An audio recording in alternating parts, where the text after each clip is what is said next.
In this video, I'm going to show you how to create an infographic using Illustrator. This infographic was created to show people what training badges they could complete in a particular facility called a Creative Lab. Each person gets a profile card. These are the profile cards, and they can achieve different badges through the year. Okay, let's begin. So the first thing that I need to do is create a new page to work on.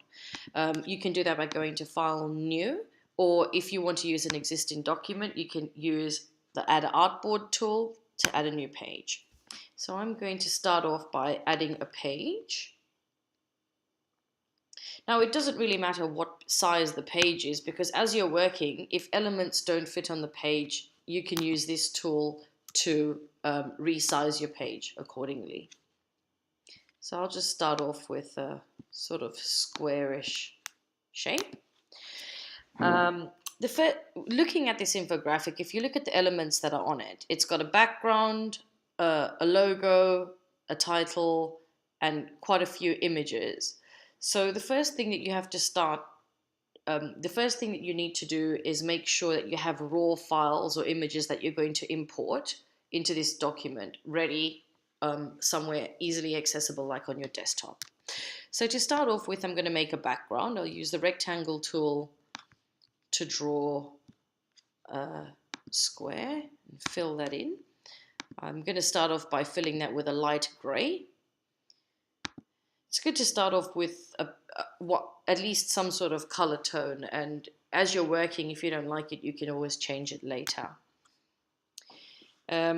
The next thing I'm going to do is import my graphic of gears, which I've added to the left-hand side of this document. So to do that, I'm going to go to File, Place, go to my desktop and bring the image in.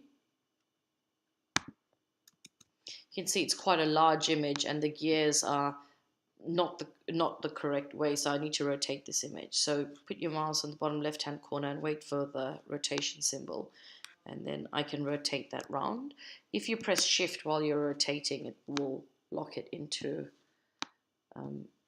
90 degrees or 180 degrees. So I'll just place that somewhere up there. Now to resize images, you press Shift when you're resizing if you want to lock them in proportion. So always remember to press Shift. Okay, so I've got these two elements on my page. The next thing I'm going to do is bring in all the other objects that I have on the page. So I'll start off with these profile cards. And I've drawn these profile cards in Illustrator and just exported them as PNG files. So if I go File, Place, you can see on my desktop I have both raw images ready.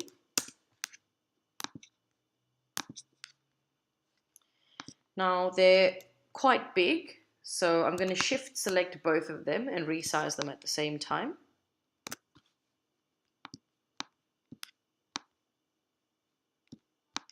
Place one there, might rotate that a little bit, place the next one there and rotate that a little bit. Now if you want to rearrange the order of objects, just right click on the object, go to the Arrange menu and say Bring to the Front. Now you can see, even though I've added a white border to the badges, they still get a little bit eaten up by the gray background. So if you'd like to make objects stand out, you could add effects like drop shadows. So I'm going to Shift select both the badges and go up to the Effects menu, and under Stylize you'll see a drop shadow tool. A pop-up box will appear for you to play with the settings. If you need to switch the preview on, if you'd like to preview what the drop shadow will look like. That's to decrease opacity, so to make it a little bit lighter. That's to move it around, and you can change the color over there if you want to. So I'm going to leave my drop shadows black. And if you'd like to group these objects, just Shift select both of them and go to Object Group. That will allow you to, resize them and move them together, since they're now are one. All right. So the next thing I need to bring in is this logo and the badges.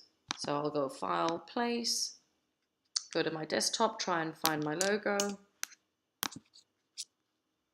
Again, pressing Shift when I'm resizing objects. Put my logo in particular position. Remember, you can move everything around if you're not happy with it. So I think the best thing is just start somewhere.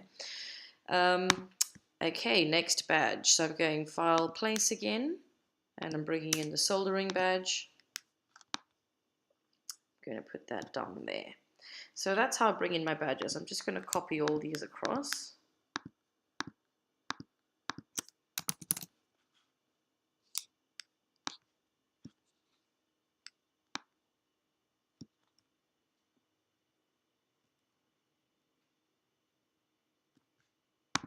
All right, and you can see here that I've added drop shadows to these badges as well, just to make them stand up. That's the only one I haven't done, so I'll go and add a drop shadow to that one. And the next thing I need to do is draw this arrow. So I guess with the arrow, I was just trying to show people the flow. So you get a profile card and then you start here, and these are the badges that you can achieve through different training sessions. So I guess the arrow is trying to show the workflow. So to draw the arrow, I will use the pen tool. So select the pen tool. Now just make sure that you're not on any one of these tools here, because sometimes you don't realize that you're not on the pen.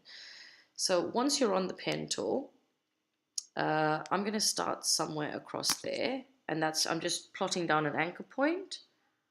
I'm going to press shift when I plot down the next anchor point, and the reason that I'm pressing shift is so that the line is straight, and then I'll create an arc there. Now you can see that if I click on what I've drawn, it had a fill setting, and that's why it keeps filling with color. So the best thing to do when you're drawing is to switch the fill off and to select a stroke color that you can see. So I'll make that red, and I'll make it thick so you can see what I'm drawing.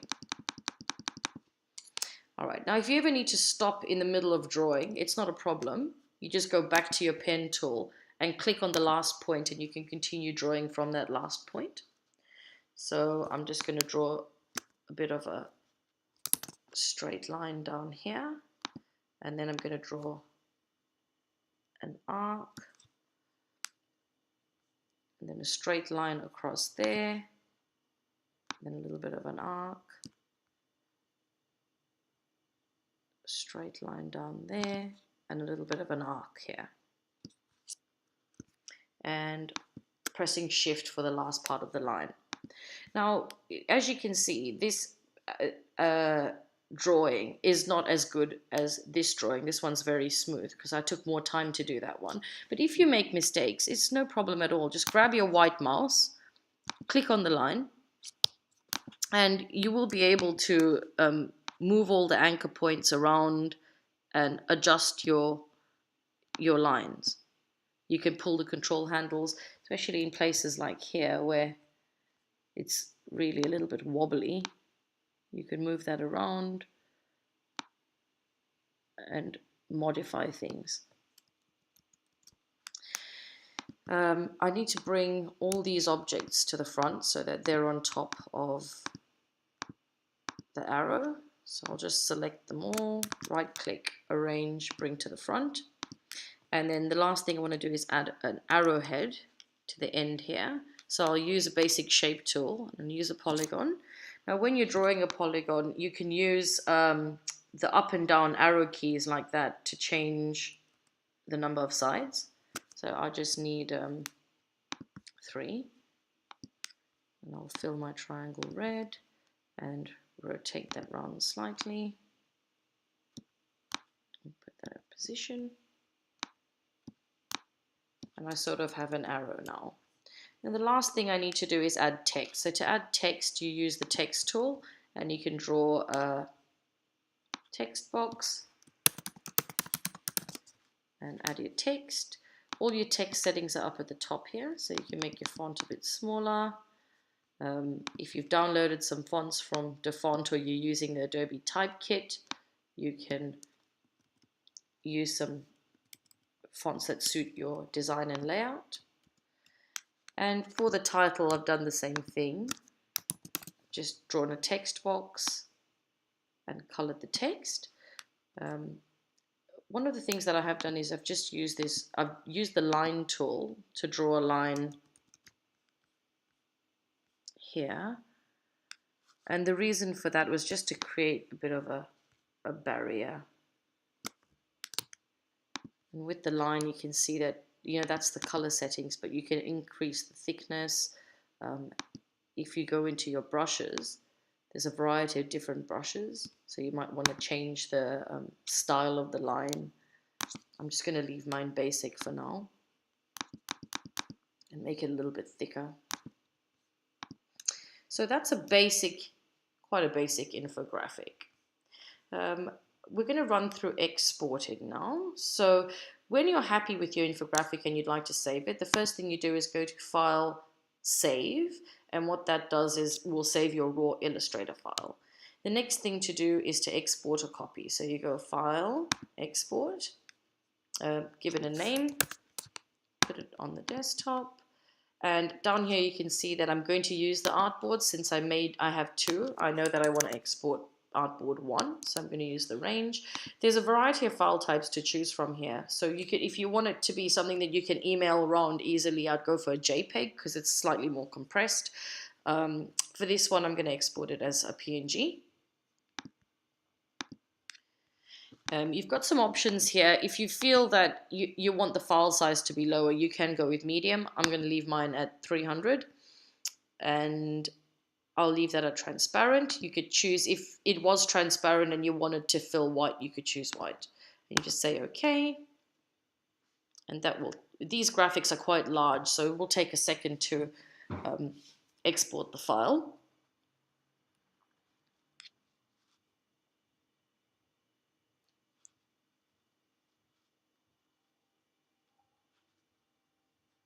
Okay, now if I hide Illustrator, you can see that here's our raw file, and that's what it looks like once it's exported.